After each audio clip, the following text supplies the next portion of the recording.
Hello. Thank you for listening to 3 Legacies Recovery Recordings. If you enjoy our program, please be sure to like and subscribe to the channel, and don't forget to share with a friend. We're also self-supporting, so feel free to contribute to the channel through Venmo at Recovery Recordings 615. Please note that the views expressed on this podcast are solely our individual views and do not represent any official stance of any 12-step program. We are not affiliated with any specific recovery organization, and this content should not be considered as professional advice for alcoholism or addiction.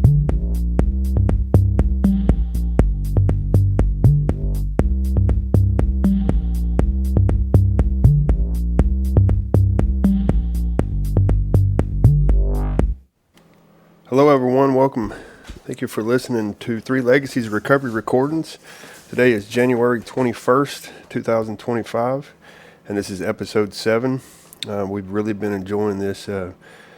Let's see, we've had a lot of people reach out, several comments on the YouTube links, and then also we have our email address is recoveryrecordings615@yahoo.com.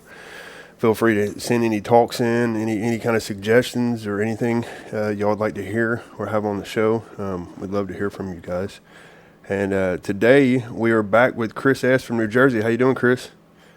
Good, Paul. Good. How's everything with you down in Tennessee? Things have been great, man. It's been real cold. It was yesterday I woke up or this morning I woke up. It was like 6 degrees or something. We're not used to that here. Yeah. Yeah, I bet. Yeah.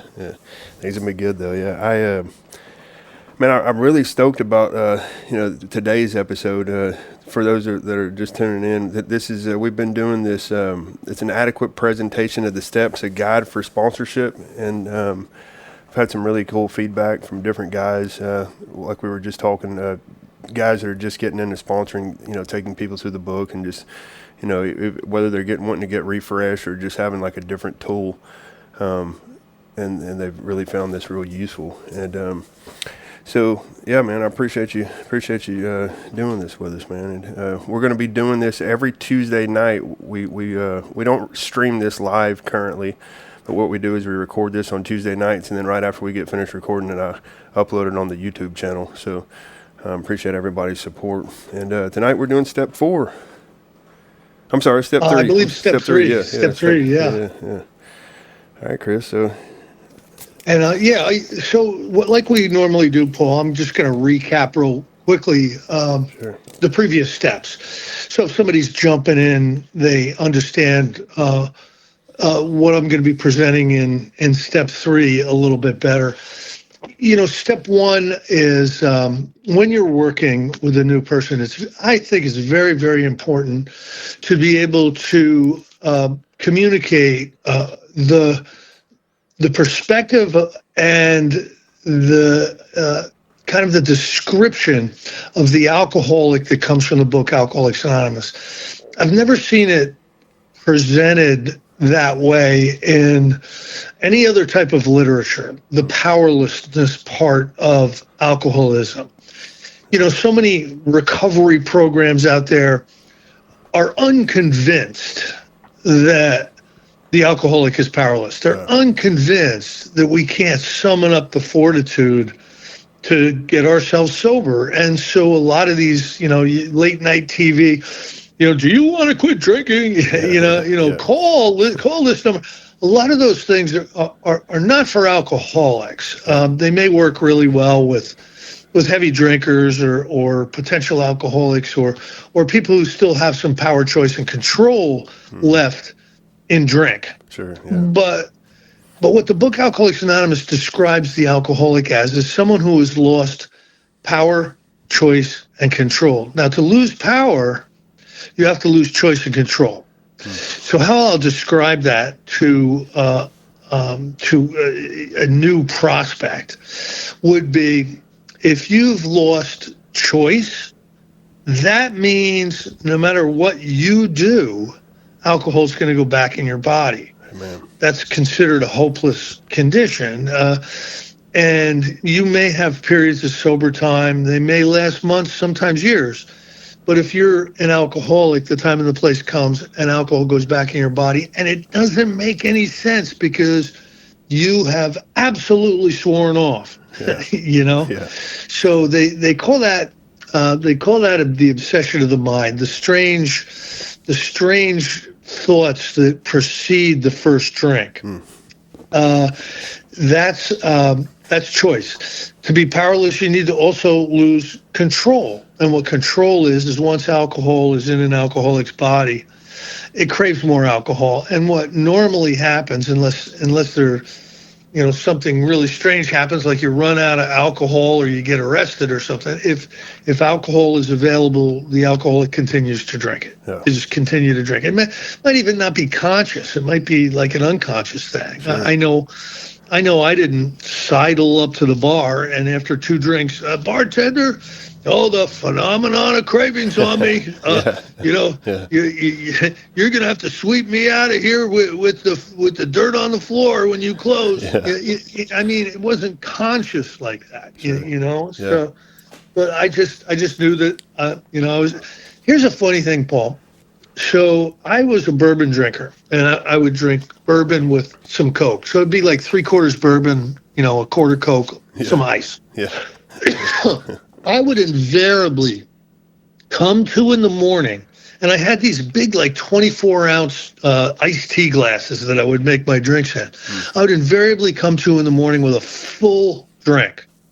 Now, what that says is I was so drunk, I was about to pass out, and I made myself another drink with 8 shots in it. Yeah. Do you know what I mean? Like how does that make sense? Absolutely. It makes sense because of the craving. I was as drunk as a hoot owl, but I made myself a ginormous drink, and I would wake up in the morning and the ice would be melted and there'd be like this white foam on top. It was awful. No.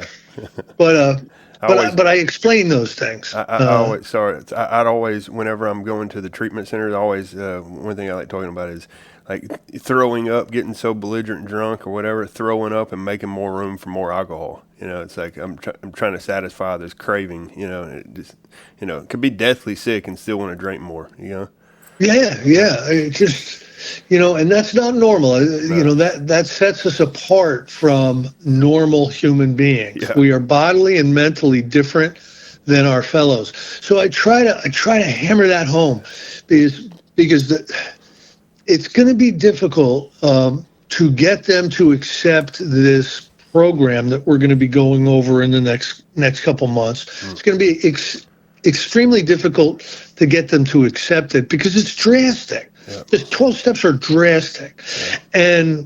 And what really helps someone summon up the fortitude to move through them is to know that this is going to be the only solution and really the only path to survival, or at least survival with any kind of quality of life. Yeah. So those are the 2 alcoholic things. Then I talk about unmanageability, and especially in this 3rd step, Paul, I'm going to be going over how Bill sees our unmanageability. Nice. There's a lot of really great material that we're going to cover tonight. So what is the unmanageability? It's emotional, it's spiritual. It sometimes is physical. We are a mess at the end of our drinking. We're an emotional, psychic wreck. Half the time, we've contemplated suicide very seriously. We're a mess. Sure. So I explain all that. It's the first step. That's what you're up against. That's what you're up against. And I explain that to the prospect. And then last week we covered a lot of step 2. And what I'll do is I'll explain to them a little bit of the history of our early members and what they did, what they found and what they did that achieved what they considered a state called recovered. It relieved the obsession to drink and enabled them to become happily and usefully whole. And I explained that a little bit. And you try to get them to talk about, do they believe that that's something that could happen with them? Do they believe that recovery is possible the way I've explained it. And a lot of times, sometimes here's the crazy thing. Sometimes this can take 10 minutes and you've moved somebody to the step 3 material. Yeah. Sometimes it takes months. You know what I mean, Paul? Absolutely. Yeah, absolutely. I got a guy right now that's he's still not 100% sold on some of it, and yeah, it's been my experience. And for me, I didn't have in the beginning we didn't break it down like this. So I had still a whole lot of lingering old ideas that we were unconscious. I was unconscious of at the time, and it took a while until they slowly started coming out. Plus, it just took a whole lot of healing for me, man. My mind was everywhere when I got here. One of the things, and I know this isn't really politically correct to talk about, but I'm not that politically correct, Yeah. is there's a scale in alcoholism. Okay, a lot of people show up in Alcoholics Anonymous and they would not even be close to being able to admit the things that are on page 24 and 25 of more about alcoholism. In other words, the description of the real alcoholic. They aren't close to it. And so sometimes they come in with some power. Sometimes they really can make a decision and stay away from alcohol. And the thing is with people like that is they don't understand the depths of powerlessness. There's a story about Alcoholics Anonymous number 3 in A Vision for You. Yeah. And he was telling Bill and Bob, who came to visit him in the hospital, I'm hopeless. I'm worse than you. The last 3 times I've been in the hospital, I got drunk right after I left for being detoxed. Yeah. And I don't want to drink. That's a level of powerlessness most of the people who show up in the rooms haven't experienced. Sure. So I try to find out where they are, where they are. No matter how far down the scale we try to let our experience benefit other people. Yeah. The person's ability to quit drinking on a non-spiritual basis is going to depend upon how much power they've lost in alcohol, how much choice they've lost in alcohol. Yeah. So there's a scale, and again, I'm really trying to figure that out with the person I'm working with. Sometimes I get a drop down, stage 4 alcoholic. And I love that, right? Yeah. Most of the time, they're in between. They're not quite. They haven't lost everything. They don't drink on the way home from treatment, but they're heading in that direction. Sure. Sometimes I'll get somebody that's not an alcoholic who asks me to work with them, and what we try to do, Paul, is we try to discover their truth. What is their first step truth? Absolutely. A lot of times it can be crack, really. Sometimes it ends up being sex, believe it or not, Sure. And so I'm digging, and I'm trying to see what they're powerless over. But if I have an alcoholic, it's really easy it's easier to work with them. Yeah. They can identify in this book, there's definitely a difference between, guys. Like you said, sometimes it might take 10 minutes and sometimes it could take, I've even seen it take, close to 10 months or around that time. Yeah. Yeah. And the book says they may, after you've presented this material, they need to drink a couple more times to become fully convinced. I've thought that. And the crazy part about this book, it says, you may need to let them drink again, and it'll be worth a bad case of the jitters to find out the full truth about their alcoholism. Sure. That's basically what the book says. Yeah. You're not going to hear that in a meeting, but Bill is absolutely convinced we must know the truth about our condition. So in step 1 we've admitted we're powerless. In step 2 we've admitted that we believe that there's a power that we can connect with that will enable us to separate from alcohol and put our lives back into some kind of order.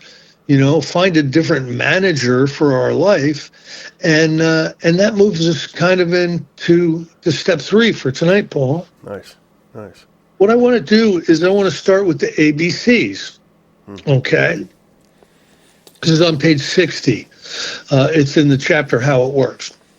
We all know the ABCs. This gets read at most meetings, and it becomes almost redundant. We've heard it so many times that we start to forget that this is how it works. We start to think, well, that was that thing that they wrote back in 1939 that we read just to be respectful for those old AAs, those old hardcore AAs. But how it works is how it works. This is my favorite part of the book right here. The next few pages right here. Yeah, me too. So, we admit that we're alcoholic and cannot manage our own lives. B, that probably no human power could relieve our alcoholism.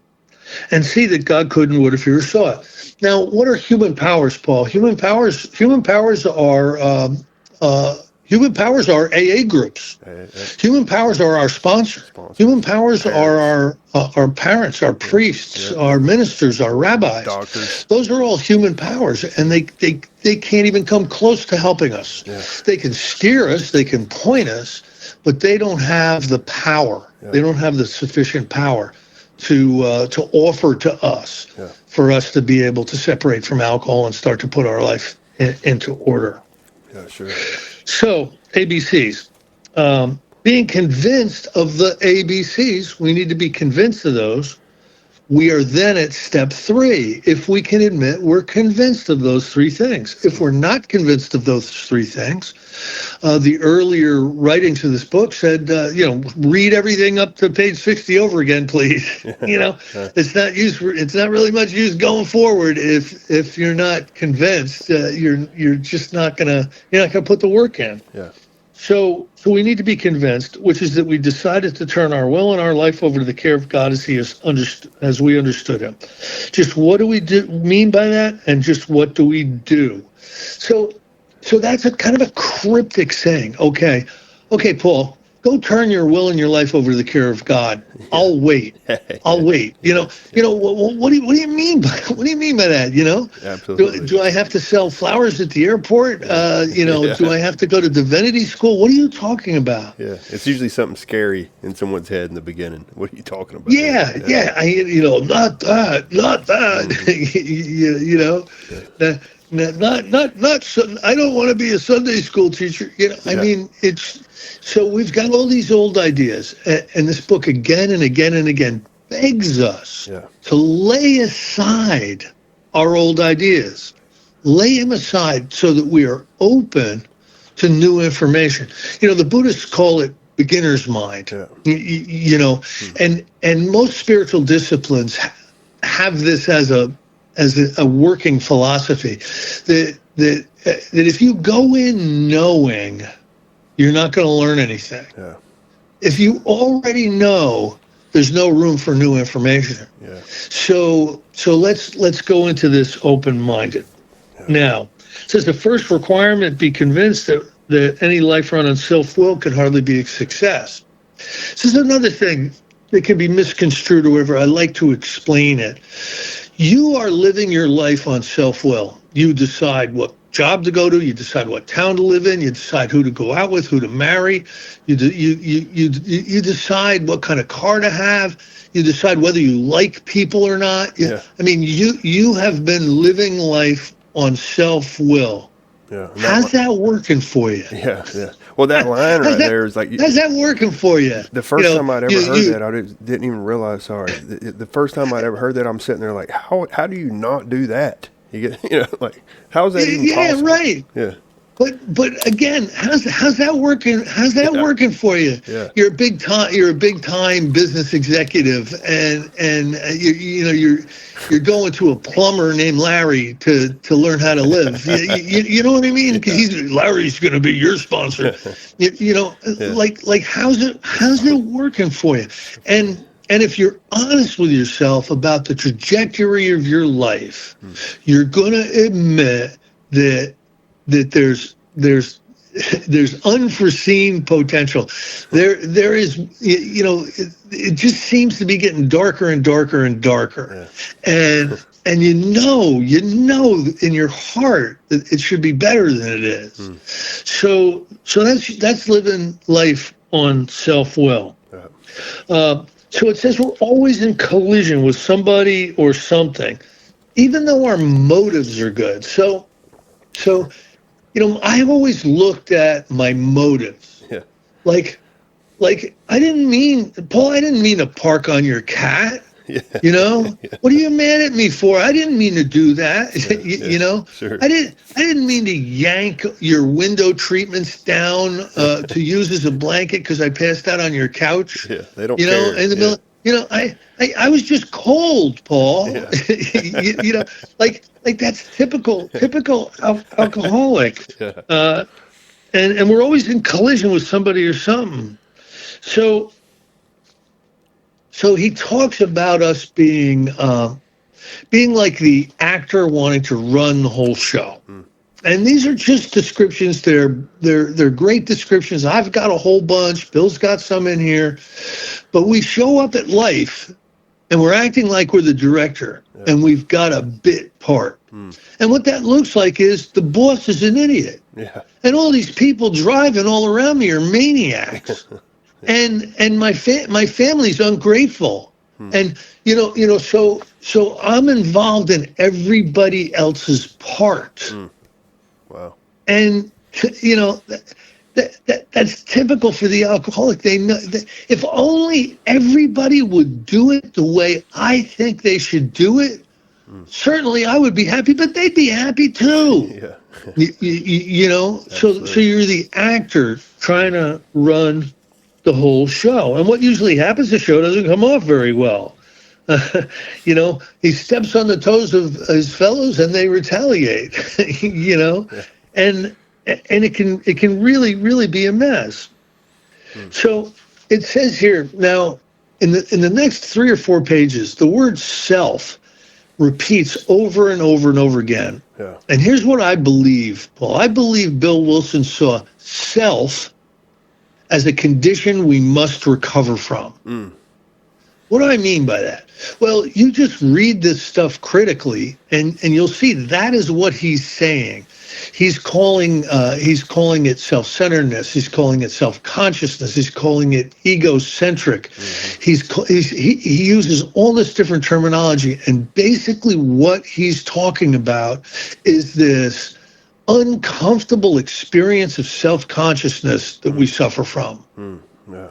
And as you move through the rest of the 12 steps, that's what the steps treat. The steps don't go up against alcohol. They go up against self. And the different ways it manifests, sure. Yeah, absolutely. And the different ways it manifests, absolutely. So it says here that aren't we really a self-seeker even when we're trying to be kind? Yeah. Am I not the victim of the delusion that everyone can wrest happiness out of this world if only they manage well? And so my great delusion is I can manage this. Yeah. I got this. When every piece of evidence available is showing I can't. Yeah. That's my great delusion. Yeah. I got it this time, Paul. What did they say? They said, there's over 8 billion people on the face of the planet. It's like, imagine what life would be like if no one ever thought about anybody else. It's like, wow. Yeah. That's a lot of the problem today, Yeah, a major part of it. I mean, the Buddha, right? He swear he's gonna get enlightenment. He's gonna sit underneath the Bodhi tree until he gets enlightened. Yeah. And one of the conclusions he came to as he became enlightened was all suffering is in direct proportion to attachment. Yeah, desire. So we're attached to how everybody acts. We're attached to how everything is. We're attached to all kinds of behavior that we have no control over. Yeah. And all suffering is in direct proportion to attachment. Yeah. So it says here, our actor is self-centered, egocentric, as people like to call it nowadays. And then he says this, Paul: selfishness, self-centeredness, that we think is the root of our troubles. So he does not say, Paul, alcohol, alcoholic beverages. That we think is the root of our troubles. He does not say that. Yeah. As a matter of fact, in this book, he calls alcohol a symptom. Alcoholic drinking a symptom of alcoholism. What he's calling alcoholism is this: selfishness and self-centeredness is the root of our troubles. Isn't that interesting? That is. It's a hard right turn right here at the book, right here at this spot in the book. Yeah. I'm embarrassed to say this, but I probably read this 100 times before it really started to resonate Same with here. me that that's what he's saying. Same here. Yeah. Yeah. Yeah. Driven by 100 forms of fear, self-delusion, self-seeking, and self-pity, we step on the toes of our fellows and they retaliate. Yeah. Sometimes they hurt us seemingly without provocation, but we invariably find that at some time in the past we've made decisions based on self, which later placed us in a position to be hurt. So what this is saying is our problems aren't coming at us. Our problems aren't from all that out there. Our problems are coming from us. Thank God. Yeah. We've set the ball rolling. Yeah. In so many unconscious ways too.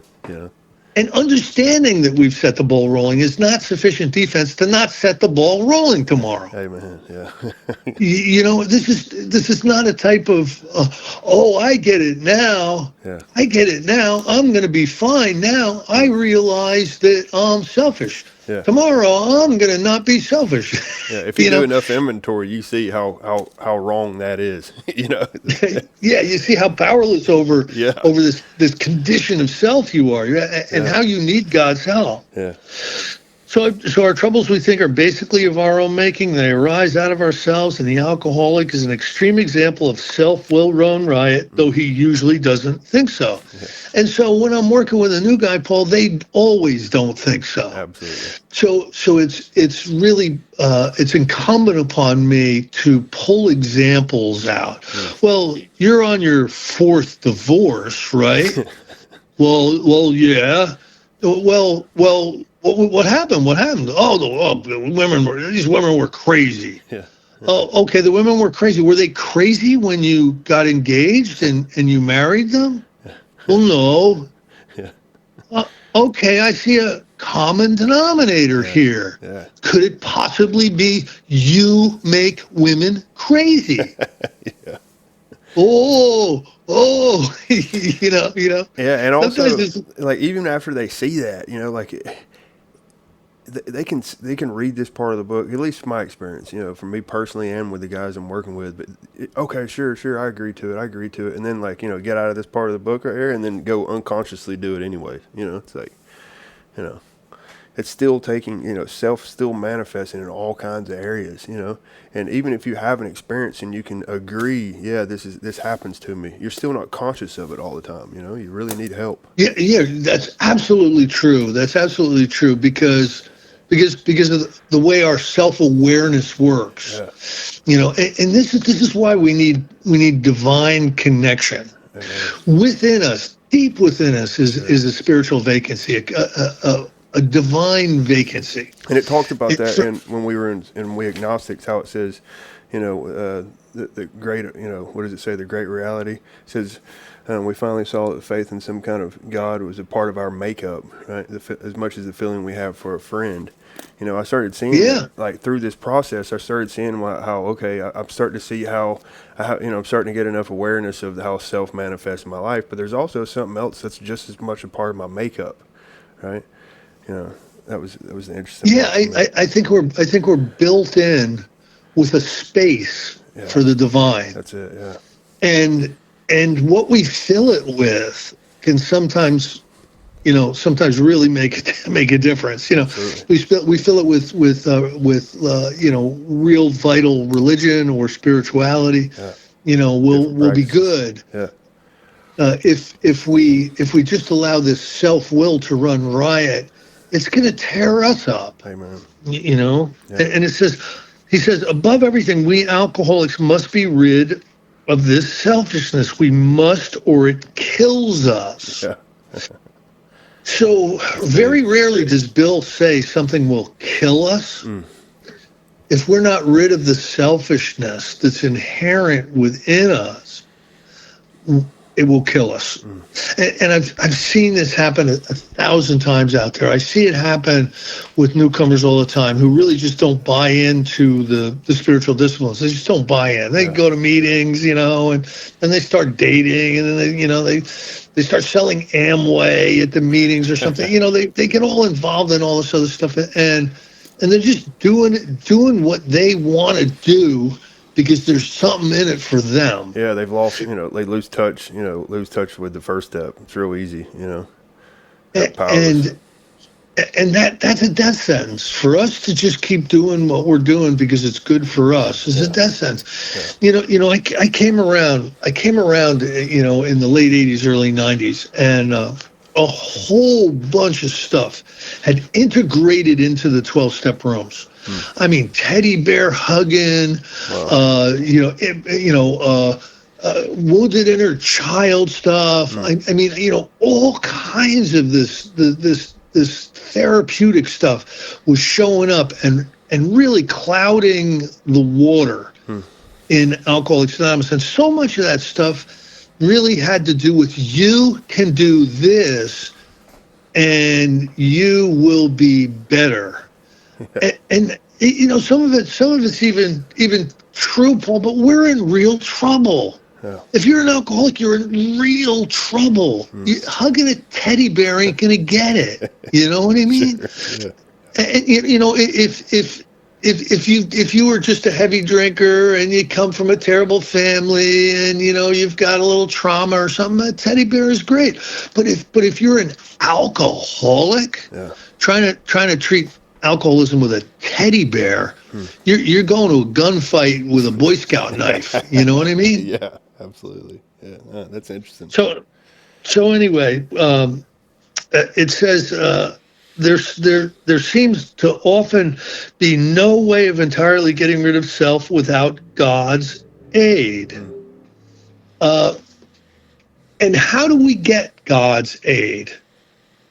4 through 11. I'd say 4 through 12. That's how we get God's aid. Nice. In step 3, we're gonna be making a decision. We're looking at all this stuff, and then we're gonna make a decision that we're gonna start to live life spiritually. We got nothing to lose. I mean, our game plan is failed at every stop there is.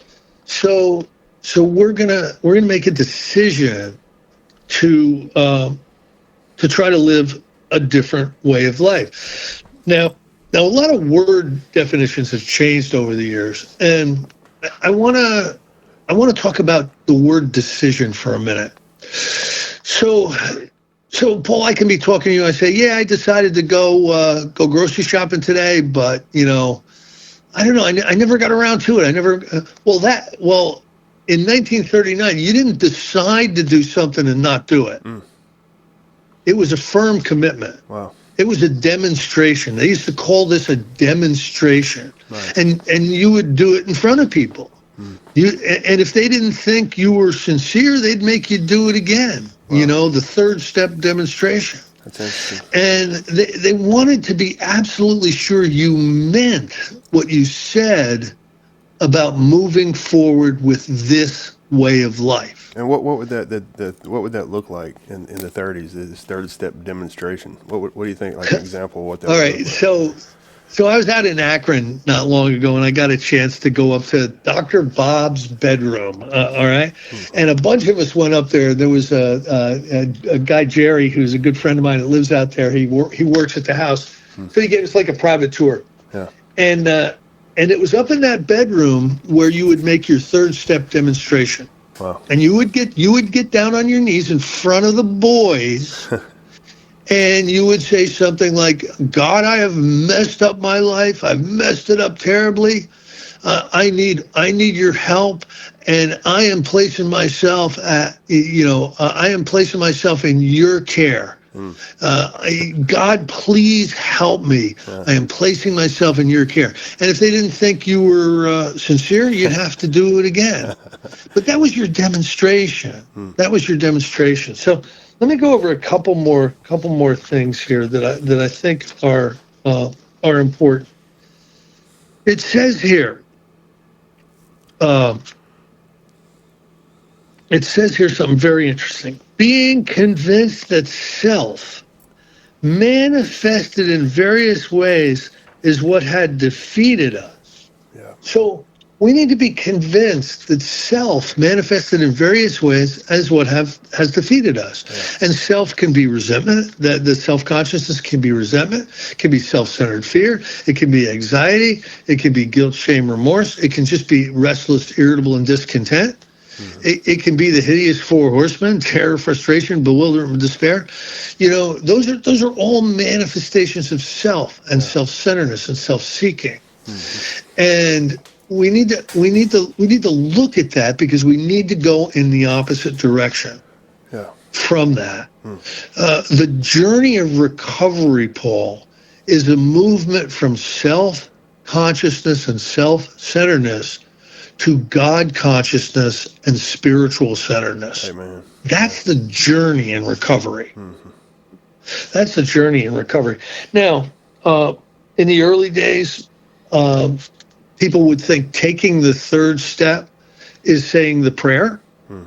I believe that the prayer is an affirmation prayer. And what an affirmation prayer is you're affirming something that you've come to believe. Like, God is great, God is wonderful. That is an affirmation prayer, because you already believe God is great and God is wonderful. So doing the third step prayer is not taking the third step. It's affirming that you've already taken it. It's a decision that you make.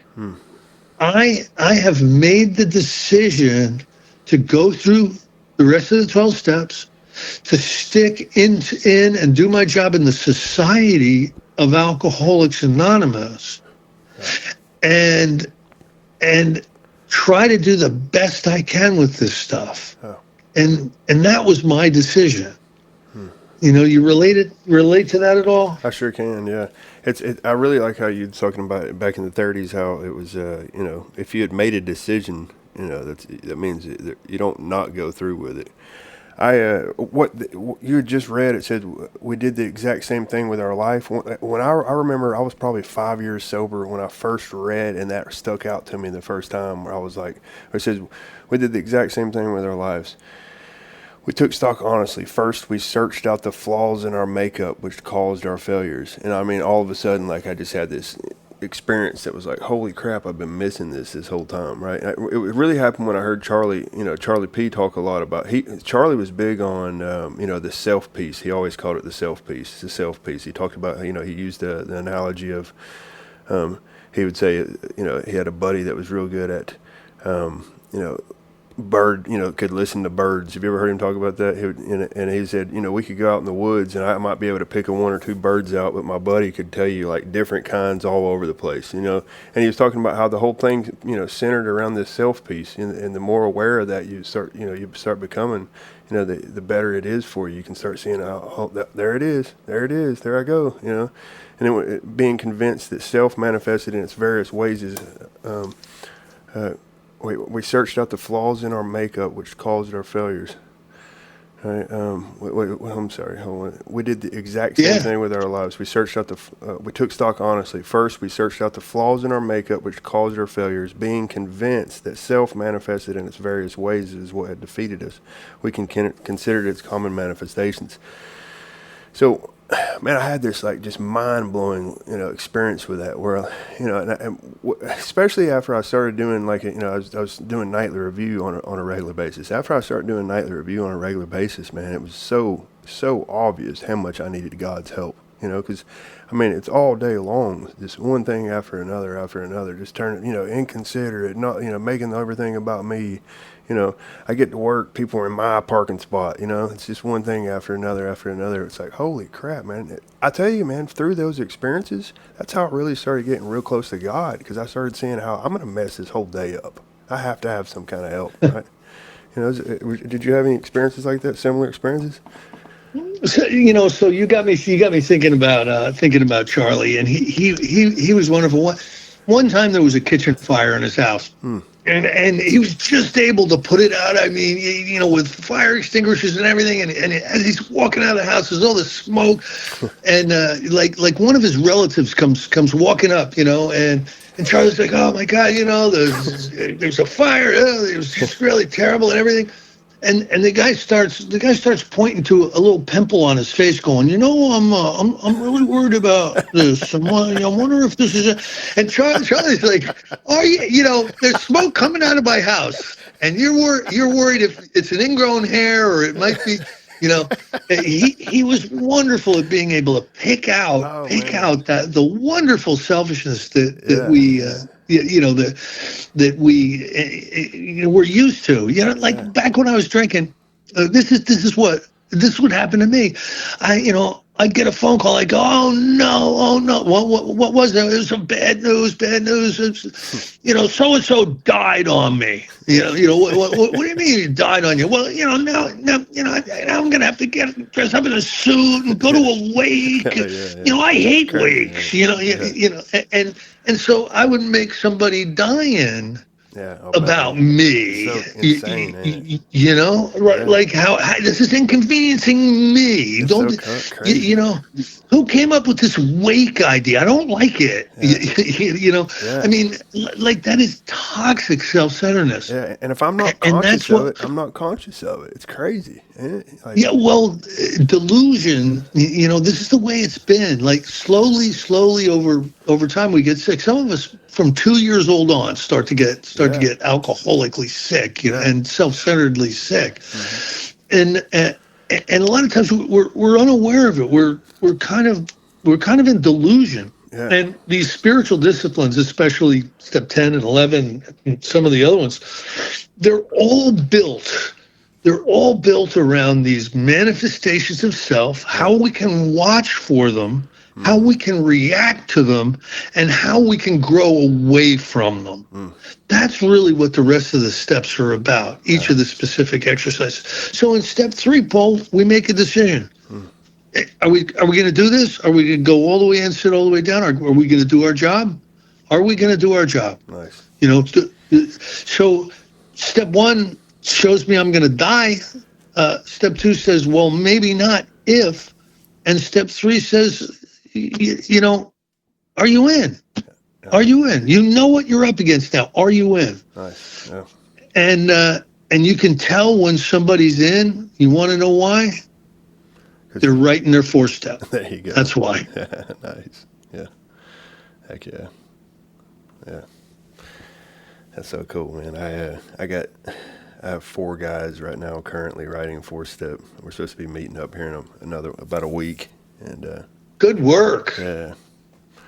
Yeah, I try to get I try to work with new guys pretty often. It's what's giving me a life. I go to the treatment center every week and meet a lot of new guys. Whenever they get out, we try to get into this work, and that's the cool part about this series is after they get finished with doing all the work, they're real scared a lot. You know how it goes when you first start sponsoring guys. It's one of those things where you just got to suck at something for a little while. It's like, dude, just go suck at it for a little while. And that's what's cool about this is it's you can tell it's just another little thing that's it's another little tool for them to use. Yeah. Another thing that's very cool about this way of life and this program of action, Paul, is we don't have to do it perfectly. And man, is there latitude for mistakes. Yeah. But I don't think there's latitude for disobedience. I don't think there's latitude for a negative attitude about it. A lot of us procrastinated and took a long time to do step 4. A lot of us procrastinated and took a long time to do step 8 and 9. You don't have to, but a lot of us did take a long time to do it. And there's grace. There's what I would call grace, and the grace is manifest in our separation from alcohol. But grace only lasts as long as our participation and our willingness. When that disappears, the grace disappears and we drink again. I like how you put that. I've always wondered, I've always, wanted to have a better way of putting that. That's my experience. Everything you just said right there is my experience. It's that willingness, right? Yes. Yeah. And just like we were talking last week about, applying the principles, right? That's what Bill was pretty clear on the 12 and 12. I forget what it was saying, but it's something along if we, pretty much our sobriety is contingent on, how much, this us practicing these principles. I don't remember exactly what it was saying in the Yeah. Knight tradition. Do you remember what that was? Oh, yeah.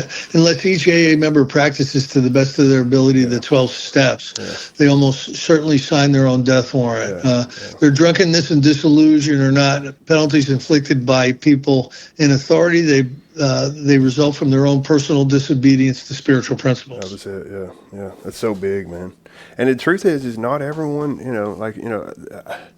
guys they come in, they start getting stuff back, and they lose touch with this first step, or maybe they hadn't even experienced it quite yet, and, there's that saying, don't let the gifts of recovery or sobriety, run you out of here, and I can't tell you how many people that happens to. So the most important word that you're making a decision when you make your decision in your demonstration is you are making this decision to stay consistent with this. Nice. Consistent. All right? You're not going to let the things that recovery give you take you away from recovery. You cannot let that happen. And I've seen it happen to way too many people, and they pay the price for it. And, hopefully they make it back. Yeah, hopefully so. Yeah. Well, I've been lucky, man. I've been blessed. I guess I'd call it grace or whatever, but I've always had this, after I got here about 3 or 4 months in, I've always had an enthusiasm for this thing. I always, I felt like I was always in the right place. I have been through bouts of going through little bouts of depression or whatever from time to time. But my feet were always moving. It was always, whether it was working with a new guy, working with, going to a treatment center or doing something, my feet was, the disciplines that I'd been doing on a regular basis carried me through some of those little rough patches, Sure. And thank God for that, and I'm always trying to share that with guys. That's one thing about a new guy is they don't understand any of that. You start telling them, how many guys you're working with, all these things, and they're sitting there like, you don't understand. Like, I'm telling you my problems, and they don't understand, they don't have the experience of how important these daily disciplines are, and. Yeah, they have to become a way of life. If practiced as a way of life, will expel the obsession to drink and enable us to become happily and usefully whole. Nice. If not practiced as a way of life, and we are alcoholic, we're signing our own death warrant. Yeah. It's as simple as that. The saddest thing I see is people coming back into meetings and raising their hand and saying, "I drank again. I drank again. I didn't want to drink, and I was going to AA, and I just don't get it. I don't know what happened." Yeah. I know what happened. Yeah. You know what I mean? Absolutely. I do. Yeah. I'm sorry. Sure. I know. And compassionately, sometimes I'll express, what I believe about their nature of alcoholism and why, the reactions happened that happened. Yeah. The literature is pretty clear that rarely have we seen a person fail who has thoroughly followed our path. And I believe that's as true today as it was when it was written. Hey, man. Yeah, it's good stuff. Yeah. Well, cool, Chris. I think we're probably about to wrap it up, man. I appreciate everything appreciate you doing this with me. And I wanted to let everybody know, I was going to let everybody know we got KDP. We've been talking about Charlie. We got KDP coming up. We're going to be doing it's called Trudging the Road of Happy Destiny. And it's a journey through the big book with Katie. And it's going to be an 8-part series. And, that's going to be great. Yeah. It's going to be great. Yeah, and it's going to be, the first episode is going to be on February the 5th. And I think we're going to do it not every Wednesday, but it'll be something like that. Yeah, I'm not sure the exact dates quite yet. Man, there's things Katie does that no one does. No one does better. What a force of nature. I adore her. Yeah, and her and Charlie were perfect at this. Katie particularly when she talked about her step 3, man, some of that stuff really changed my life. Honestly, I can say that. And Yeah. It's been a long time, but I did things all over the place with those two. Yeah. She's And telling me. they're very, very fond memories of mine. Yeah. Yeah. Well, that's awesome, man. And all right, cool. So me and you will be meeting up or doing this again next Tuesday, and we'll be doing the fourth Correct. step next week. So, do you have anything else you want to finish up with? No, Paul. I'm enjoying this. I hope I hope I'm making some sense. Yes, sir. Loving it. You do not have to agree with everything that I'm saying. I don't speak for Alcoholics Anonymous. I'm just sharing my experience, strength, and hope, and the best of my understanding. So, hopefully that's helpful. Yeah, and I've learned so much. I've taken a lot of things just from this, actually. And I really like the decision thing right there. I'm going to start using that on a regular basis. I had no clue that it meant something different back then. That's cool. That makes a lot of sense, yeah. Yeah. All right, buddy. Well, appreciate you, and I will be talking with you next week. Okay. All right, man. Thank you.